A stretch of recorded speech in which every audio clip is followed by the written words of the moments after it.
I feel good. Talk to me about Debo. You know what? Being in a better situation when it comes to fresh energy. Yeah. Another very creative offensive coordinator in Cliff Kingsbury. Yeah. That's another thing that's gonna, I feel like, open him up. He has I feel like a better quarterback situation with Jaden Daniels. Yeah. So I don't know. I feel like he's gonna do good. Yeah. Honestly, this may end up being comeback player of the year because, like I said, having one of the best offensive coordinators in the league, Yeah. and him being a Swiss Army knife, For sure. Hey, sky's the limit for him. For sure. I agree. I think Debo with the Commanders is legit. I think he makes them that much more dangerous. He's such a big threat. And he's such a good fill-in because we saw when he has another true wide receiver healthy, we saw how he can be utilized. Yeah. He can be utilized really optimally when he has another receiver next to him that's healthy. Because now you can put him in so many different sets. He doesn't have to be just dominant at one, and so it throws off the defensive schematic. Because you're like, well, how do we scheme against him when we don't know where he's going to come? Mm-hmm. You know what I'm saying? And he's got a solid run game behind him in the backfield, so they could really use him, to your point, just like that Swiss Army knife. Yeah, I was all like, you could put him at slot, receiver, or outside receiver. I know he's going to do a lot of things I agree. in the backfield too, which kind of makes me wonder, to compliment Debo and all the other talent they got on that offense, I kind of wonder if they're going to still go try to get another running back. You think so? Yeah, I feel like they could use a little bit more speed back there, a little bit more help. You know, like honestly, it's always best to have at least 2 or 3 good running backs. I agree. You know, once you have 2 or 3 good running backs, everyone stays fresh. Their full skills can align on the field. And so, obviously, I just said one running back just because I feel like Debo can play running back too. That's what makes him a Swiss Army knife. So, having that aspect, one solid running back, I think they'll be all right. That boy Debo. You think they should keep Eckler and Robinson together? You like that combo? Hold on, say it again? You like that Eckler-Robinson combo? I do. For Commanders? Yeah, I do. Robinson's a good running back. Eckler's a good running back as well. You know, I just feel like, there's nothing like having some fresh energy. 100%. And if there's a decent back that's out there that has a little speed, who would it be? Why not? Who would it be? Who do you think that would be,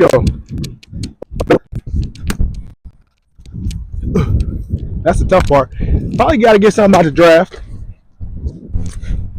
Yeah, I was about to say, Robinson, he reminds me of like a mid-back. He has just enough amount of speed, but he has good power. Eckler, his vision is very slept on, honestly. Yeah. Vision's very slept on the field. He has pretty good speed, too. But what happens if they get someone that's a little bit more of a full down running back? Yep. You know what? I got one for you. Who's that? It's funny that you bring that up because I was thinking, who would compliment their swag? Right. You know that running back from Arizona State? What's his name? Scatterboo? Oh, yeah. Because, you know, baller. Oh, him and that. You know what? I just talking. You might have said something. I feel like that may work because he can catch the ball at the backfield. He can pass protect. Woo! He can catch the ball at the backfield. He can pass protect. Yeah. He can run pretty fast, honestly, but what I like is that he's another one with great vision. He is. So it definitely makes a difference. And he's fast enough. Yes. He's like a Baker Mayfield. He's fast enough to scoot away from you. He got that little, Yep. Like you would have got him, but he got that just little scoot to get away. That little quick acceleration. He knows how to use that quickness. That's a good one. Quick. Some people can be more quick than fast. Yeah. He's quick. He's quick. Explosive and quick. Helps make up for it. Yeah, I mean, and then like his vision in between, I feel like his vision between tackles, he can definitely be a pest For sure. for defenses. Oh, yeah. Because honestly, if you want to have time of possession, Yeah. that's the type of back you probably want on your squad. Yeah. I agree. What about Devontae? Oh man, my boy Devontae. I think about it good. You know what? I don't mind seeing Devontae going to Washington too. They can use another wide receiver out there. Man, I saw the headlines on that. Yeah, like I kind of feel like with Devontae, he needs to be in a situation where one, the quarterback knows what they're doing. True. You know, just being honest, and then two, a winning program. You know what I mean? He needs to be on a squad that's ready to compete now. Yeah. Like a Houston, a Washington, a Buffalo, a Baltimore, Yeah. something like that. But if I'm thinking about who would kind of bring the most out of him, I'm still going to go with Coach Kingsbury. I agree. I like Devontae there. Huh? I couldn't hear you. I said I like Devontae over there. Yeah. I mean, I think it's a great fit for him because they're young, they're active, and they're contending. And you know what I mean? And it'd be a good place to be for the next 2-3 years of your career. He can contribute. He's a veteran. He can teach them young guys what they need to know to really bring up that wide receiver room. Mm-hmm. He can do a lot, man. And I think he'll be an asset to any team right now. Honestly, I still am undecided on how I feel about the Jets' decision to clean house. For me, I feel like when you got a guy like Aaron Rodgers coming off injury, just history has shown those guys generally need a bounce-back season to really recover and fully get all the mobility back and the comfort. And then it's the following one where they look more back to form. Mm-hmm. And so to take a guy, it's unfortunate he's popped his Achilles. He comes back after years, struggles a little bit, but still shows improved towards the back half of the season. And then you ship him out. For who? Is my only question. For who? Like, why not keep that veteran, keep at least that level of skill, and you know you got Devontae Adams, and you got Gus Wilson, and you know you got Conklin. I would run that back now, having a season under my belt to see what gaps we can fill. And being a new coach, now I can take all the allocated money elsewhere and fill in other gaps that we need to maintain, you know what I mean, strengthening across the board. But anyway, I think he'll be good wherever he goes. Especially whenever you think about bringing in a young rookie quarterback, which they're probably going to draft. Yeah. Because I don't know, I think they must be maybe top 7 somewhere in that department, so they're probably going to need to get a quarterback. Yep. You're bringing in a rookie, and now you're actually doing what typical Jets seems like what they do as a franchise. You take away your best talent, and then now you're back to square one, because this is what makes it square one right here. Devontae Adams is out. Right. Assuming he's fully out, right? Correct. You bring in a rookie quarterback. He has no experienced wide receiver that's been in the game a little while, that kind of understands how the game is played, to help assist him when it comes to route trees, when it comes to finding open spaces where not necessarily that route is going to be that route. Mm-hmm. With that type of defense, you may have to break off your route. Mm-hmm. Just having an experienced receiver there, that just, you know, it kind of puts everything in a bad situation for them. If they do decide to build a quarterback, he's just going to look like every other quarterback they had because they didn't have any help. Right. You know, so 1,000%. 1,000%, man. Now, how do you feel about Steph Curry? You think he belongs in the GOAT debate? Hey, after watching him put that 40-piece on Brooklyn yesterday, man, the way he did it, man, absolutely, bro. Man, absolutely. I mean, even then, when I think about, sometimes I feel like, I kind of feel like the narrative is he can only shoot threes.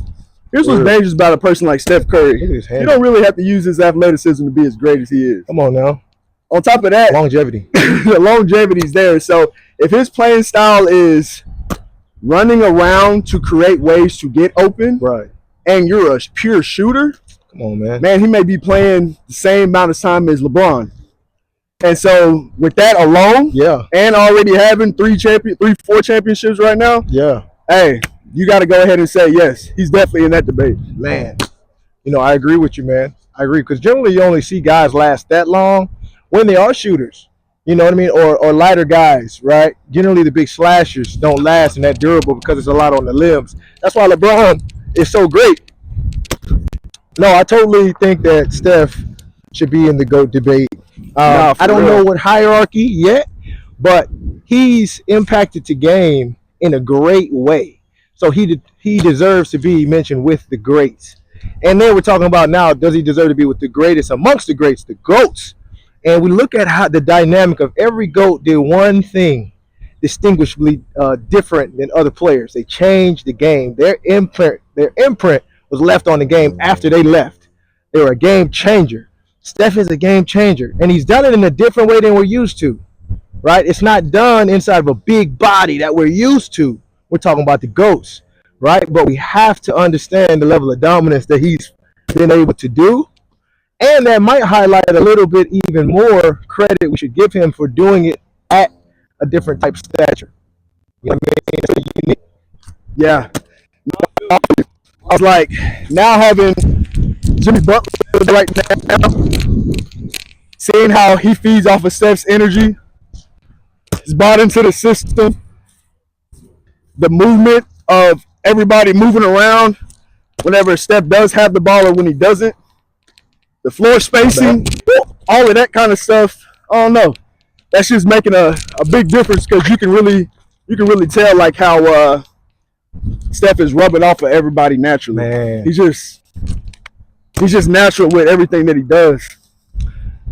And he makes everyone better. Yeah. That's another thing. You put Steph on any other team, I honestly feel like he's also going to do the same thing. I agree. He's going to make anybody better. I agree. Yeah, he's really that much of a game changer. And then it's crazy because looking at all of these players that like come into the league and they're mimicking him, what separates Steph, he got his Steph's basketball camps. And you know what he does in them basketball camps, dog? What? He hoops with these young cats to understand the trajectory of where they're going. Yeah. That way when they get into the league, he's still getting on them. He's still busting 30, 40. Wow. You know what I mean? Yeah, and I was yeah. looking at that. I was like, I was watching a couple of his camps on YouTube. Yeah. And just watching how he's hooping and he's running. Yeah. He's running with them. And I was like, okay, y'all I like like 5-on-5. I'm looking on the outside looking in because Steph, he's like, you know what? In order for me to keep up, I have to understand the way they play. Yeah. I think that makes a big Almost got difference. Yeah, I think that makes a big difference. So, woo. DK Metcalf. What's up with your boy? The beast himself. Yes, sir. Megatron. What's your thoughts? Remind me of Megatron. Now, DK, man, he too need to be on a good team. You know what I think where he would really kind of flourish? What's that? Denver Broncos. Uh-huh. I was like, what if they had I think his name was Cortland Sutton from SMU, that receiver, big Yeah. body. What if they had him on one side and DK on the other? Bo Nix doing his thing. You know what I'm saying? With Sean Payton's offense, that could be a nice smooth piece for him to be at. Because I'm also thinking about a lot of these teams, they've kind of already kind of paid their receivers, or receivers are kind of due for a payment. Right. So I'm like, well, who kind of has a little cap space? I think Denver does. Yeah. He's probably going to be looking for a paycheck too. Yeah. You know. But I think overall, as far as outside of the money, when I think about fit, Yep. not only Denver, man, imagine if Dallas picked him up. Okay. I'm with that. Imagine if Dallas picked him up and with paired that. him with CD. That would be a weapon. That'd be nice. But That'd be a weapon. when it comes to winning, though, no disrespect, when it comes to what's going on right now, yeah, Denver will probably be a better fit. I like that. DK Metcalf. I like that. To Denver. That's a good one. Yeah, That's what a you good one. think? That's a sleeper. You know what? A team that just popped in my head, so I got to respect the first thought. Atlanta. Ooh. Atlanta. They're young. They got security because they bringing Cousins back, which is like an OG move to me for the GM to do. Yeah. I don't understand why more teams don't do that. You know, if a guy's willing, get that experience on the bench so you don't have to, so you can move on. You can move with urgency. Move on. Now your quarterback room is good. You got your youth. You got a backup. Quarterbacks, it's tough to stay healthy. Now, if he gets hurt, you need a guy to come in, spot 4, 5, 6 games. Maybe win the season, you got experienced dude. Atlanta, though. You got London on the other side. You got Mooney. That's a solid number 2. You know what I mean? And you bring in DK Metcalf, load that youngster up with weapons. He got that athletic tight end, Pitts. That's a sleeper. Come on. You got me on that one. That's a sleeper Now you because I didn't loaded even up. think about You that. loaded up. Man. Yeah, And they got weapons because they got some good youth. They got McLeod the third. He's over there. So they got assets they can give to Seattle if they want to have some youth with promise, you know? yeah. I like that one. Myles Garrett. Oh. And then we're going to talk about Saquon. Yeah, because I'm about to say, you know what, boy, Myles Garrett was interesting about that. What? I can still see Philly getting him, bro. I can see Philly getting him because Philly is on the trajectory where if NFL teams, franchise, they know if you're going to win, you got to win now. Yeah. So if it's not going to be a Philadelphia, I can see a Baltimore picking up Myles Garrett when it comes to him being the best fit for them. Yeah. I'm about to say Philly already gave a blueprint anyway. For 4 sure. down linemen, For sure. you got to have some dominant pass rushers. 100%. So, yeah, I can see that for sure. You think he should go to Philly? I think that's extremely scary. I think him going to Philly is scary.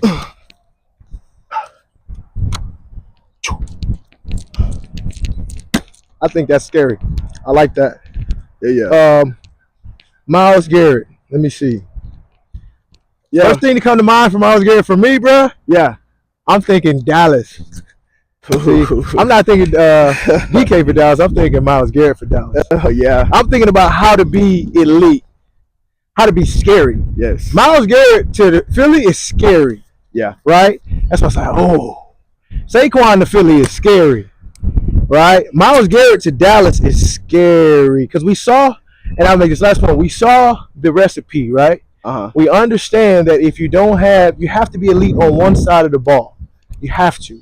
If there's gaps in the offensive side, you're going to need probably another season to figure out how to fill those holes. You need to immediately be elite on the other side if you're going to contend. If you don't want to contend, you want to rebuild and give yourself 2 seasons, Yeah. right? But if you want to contend right now and you got an opportunity, because I don't know any offensive player that could make the offense elite. I think the offense has a couple gaps still to fill before elite. I think they can be really good right now, right? But they got a running back. You probably need another solid one wide out. But I think on defense, a Myles Garrett, there's some guys that are available that can make them elite. Nah, I feel you on that. You made me think about something. Didn't Dak Prescott just restructure his contract? Yeah, And CD? yeah, Huh. yeah. I don't know. Come on now. I think you already know what I'm Come on getting at now. now. Come on now. You got young boy on the other side. What they gonna do with that? Yeah. What you gonna do with Micah and Miles? Yeah. Eminem. Yep, because I was about to say being able to put that cap space together to bring in a Myles Garrett. Think about the QB and you're a quarterback and you got Micah and you got Miles. That's like Luka and LeBron. Yep. As far as dominance right now. Mm-hmm. You know what I'm saying? It's like, you know, it's a different thing. You know, that's wild. And he's from Texas. And he's from Texas. What about Saquon though? Oh man. Shout out to Saquon getting that money, bro. So I feel like with Saquon, him being able to make that money, he has saved the running back community. I agree. That's a Not great that point. community though. That's a great point. But nah, I'm about to say Saquon he saved that running back community, bro. He's made things so much better because now I feel like running backs now they can come into the league and know that okay, hey, if we do our thing, legitimately, we're gonna get compensated. Right. You know, I think that's a really, really big deal. Run that one back. And he showed that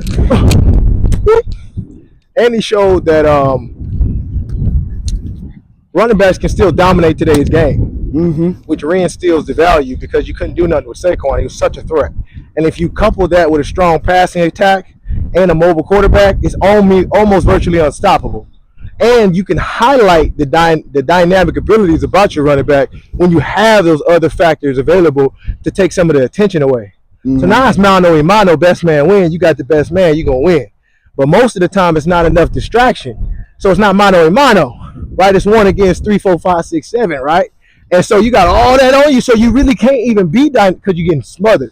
But once you got other areas that are garnering attention, now that dynamic ability of your running back that deserves that money can highlight. But they get these weapons and they look at them and they grade them and judge them based on just what they're producing and not what they're up against. Yeah. Sometimes you have a stud running back you need to keep, but maybe you need to garner somebody else in there to get some attention away from him. You know what I'm saying? Then now he can really take off. Yes. But maybe you just got this back and he ain't like the Giants. They just had Saquon. And we can find somebody to give us 3-4 yards a carry. And then you go get a, you know what I'm saying? Then you let him go because you lost sight of the value of him. Nah, and that's exactly how a lot of franchises do in general. It's like it don't make no sense why they do that, but they're only looking at statistics. Oh, almost got that one. Almost. Now I gotta get that elbow up. Let me see that. Gotta get that elbow up. Oh yeah, that was a good one. Yeah, I got you.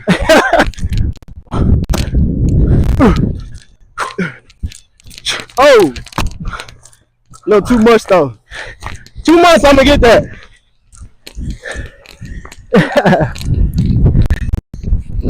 What I like about even on like drop passes, the energetic levels be like, okay, let me lock in. I understand it now. Like on some stuff like that.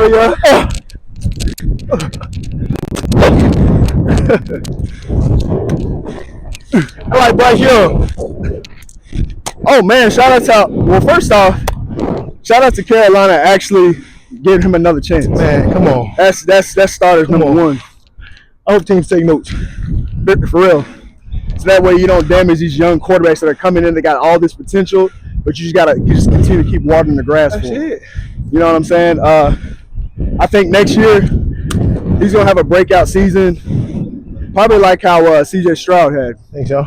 Yeah, I feel like it's gonna be C.J. Stroud from C.J. Stroud's rookie season for Bryce Young next year. C.J. Stroud-esque. Because I feel like he's going to his confidence is going to automatically be there. Because usually how you finish the season is 9 times out of 10 how you kind of start the season for a lot of these developing quarterbacks when it comes to their psyche. At least from what I've looked at. You know what I'm saying?